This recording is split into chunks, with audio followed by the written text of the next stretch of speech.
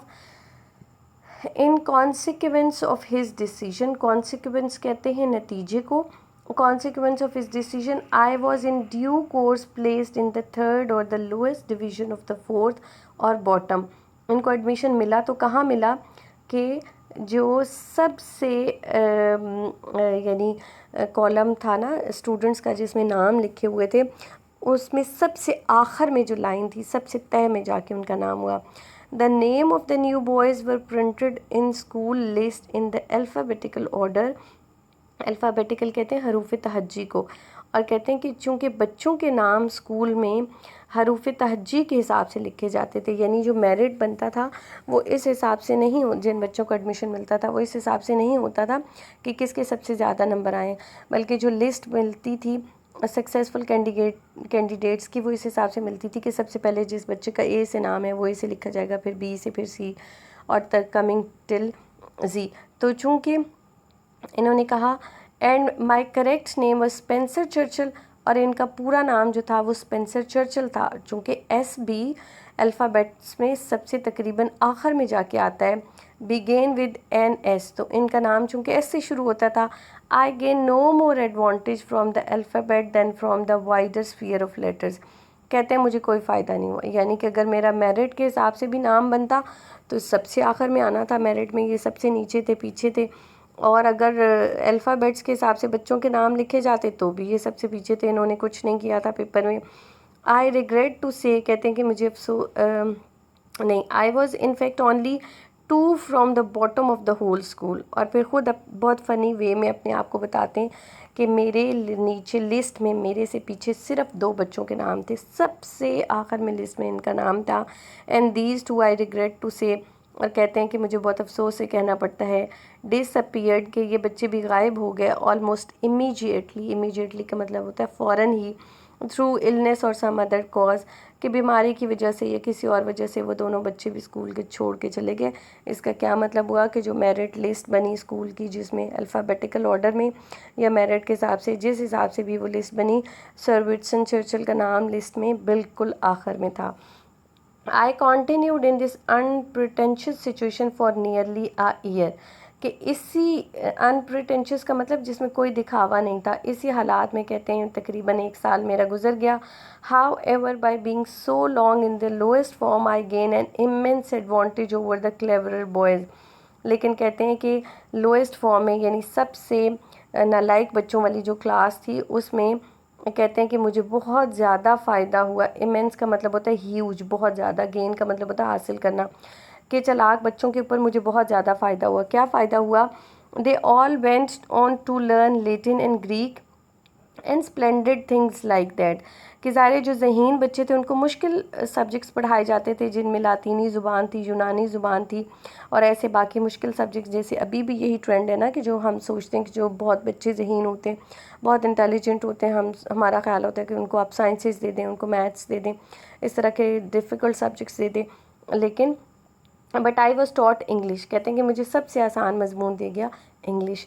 بچوں انگلش آپ کے لیے مشکل ہے، ان کی تو چونکہ مادر ٹنگ تھی، اس لیے ان کے لیے مشکل نہیں تھی. ٹھیک ہے. We were considered such dunces that we could only learn English. ٹھیک ہے. اس نے کہا ہم ایسے بے وقوف سمجھے جاتے تھے. ڈیونس کا یہاں مطلب آئے گا کہ گدھے اصل میں ہوتا ہے اس کا مطلب، لیکن بے وقوف آئے گا. سمجھے جاتے تھے کہ mister Somerville, a most delightful man to whom my debt is great, was charged with the duty of Stobbitt's boys. کہ مسٹر سومرویل جو ہیں ایک بہت ہی ہنس مکھ سے انسان تھے جن کو میرا قرض بہت زیادہ. ڈیٹ از گریٹ کا مطلب ہے ڈیٹ از گریٹ. یہ ایڈیومیٹک فریز میں آپ اس کو لے لیں. اس کا مطلب یہ ہے کہ میں ان کا بہت مقروض ہوں، یعنی میں ان کا بہت شکر گزار ہوں کہ ان کو ڈیوٹی دی گئی تھی کہ جو بہت ہی بے وقوف ترین بچے ہیں ان کو انگلش پڑھانے کی ڈیوٹی کس کو دی گئی تھی؟ مسٹر سومرویل کو دی گئی تھی. اب یہ 2 نام بچوں آپ نے یاد رکھتے ہیں. مسٹر ویلڈن کس کا نام تھا؟ جب وہ اسکول کے انہوں نے ایڈمیشن کے لیے اپلائی کیا تھا سر وٹسن چرچل نے ہیرو میں، تو ان کے پرنسپل کا نام ویلڈن تھا، اور کن ٹیچر نے ان کو انگلش پڑھائی تھی ان کا نام مسٹر سومرویل تھا. ٹھیک ہے. Now girls, this is all for today. This is the first page that we completed. By tomorrow inshallah ta'ala, by tomorrow means in the next class inshallah ta'ala we will wind up this lesson, and then we will come to its exercise. Hopefully you have understood the lesson. Even if you have some difficulty in understanding or you have any questions, so you can send it to me. Thank you so much. Allah Hafiz.